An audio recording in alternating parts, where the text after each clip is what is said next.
లేచి ఈ ఆరోహణమై ఇప్పుడు ఎక్కడికొచ్చున్నాడు? తండ్రి సింహాసనం మీద కూర్చున్నాడు. హల్లెలూయా.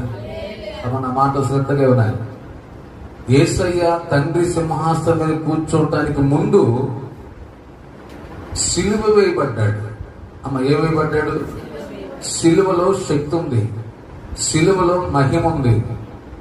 కాబట్టి ఇప్పుడు పౌలు అన్నాడు, నేను కూడా నా తండ్రితో వెళ్ళి ఆయనతో సింహాసనం కూర్చోవాలని ఆశ ఉంది అన్నాడు. సింహాసనం కావాలంటే అందరికి ఆశ ఉంటుంది.